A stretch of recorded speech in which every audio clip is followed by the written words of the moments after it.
பரிசுத்த நாமம் மகிமைப்படுவதாக. அருமையான இந்த நாளில் உங்கள் மத்தியில் கர்த்தருடைய வார்த்தையை பிரசங்கிப்பது கர்த்தர் தந்த கிருபைக்கு அவரை சோத்தரிக்கிறேன், அவரை துதிக்கிறேன். யாக்கோப்பு நிருபம். எலியா என்பவன் நம்மை போல பாடுள்ள மனுஷனாயிருந்தும் மழை பெய்யாதபடி கருத்தாய் ஜெபம் பண்ணினான். அப்பொழுது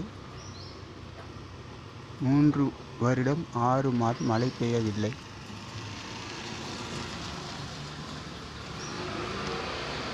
இந்த வார்த்தையை நம்ம உற்று பார்க்கும் பொழுது, எலியா என்பவன் நம்மை போல பாடுள்ள மனுஷனாக இருந்தும் அப்படிதான் ஆரம்பிக்குது.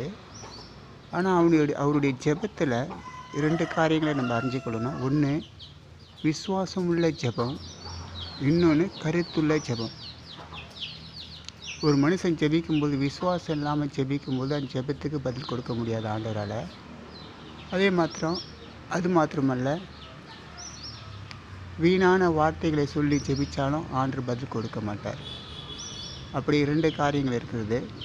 ஆனால் இந்த இடத்துல சொல்லப்பட்டுக்கிற ஒரு ஆள் பார்த்திங்கன்னா,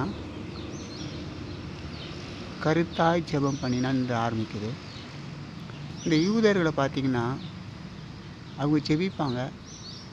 அவங்க எப்படி ஜெபிப்பாங்கன்னா, வனாந்தரத்துக்கு போய் ஜெபிப்பாங்க. வனாந்தரத்துக்கு எதுக்கு போகிறாங்கன்னா, எந்த சத்தமும் தன்னுடைய காதில் கேட்காதபடி வனாந்தரத்தில் போய் ஜெபிச்சுட்டு அந்த ஜெபத்துக்கு பதில் கிடைக்கும் வரை அந்த வனாந்தரத்துலேயே இருப்பாங்க. அந்த ஜெபத்துக்கு பதில் கிடைச்ச பிறகு தான் அவங்க வீடு திரும்புவாங்க. அதுபோல் ஒரு ஜெபத்தை யூதர்கள் எடுப்பாங்க. ஆனால் நாம் ஜெபிக்கும்போது எப்படி இருக்குன்னு நீங்களே பாருங்கள். நம்ம ஜெபிக்கும்போதே நம்முடைய சிந்தனை ஆண்டவர் நேராக போச்சுன்னா ஆண்டவர் ஜெபத்துக்கு பதில் கொடுப்பார். நீங்கள் ஒரு காரியத்தை குறித்து ஜெபிக்கும்போது உங்கள் இதயத்திலிருந்து ஜெபிச்சு முடித்த பிறகு அந்த பாரம் உங்களை விட்டு நீங்கி போயிருந்ததுன்னா அந்த ஜெபத்துக்கு ஆண்டவர் பதில் கொடுத்தாருந்து அறிஞ்சு கொள்ளலாம். அது மாத்திரமில்லை, தேவனுடைய பிரசன்னம் உங்களுடைய இதயத்தில் வாசம் பண்ணுறதை நீங்கள் அறிஞ்சு கொள்ளலாம். அநேக காரியங்கள் உண்டு. அதை சொல்லுனா நீங்கள் யோசிக்க வேண்டிய நிலைமையே வரும். இங்கே பாருங்கள், தாவீது ஒரு ஜெபம் ஜெபிக்கிறார். எப்படி ஜெபிக்கிறாருன்னா,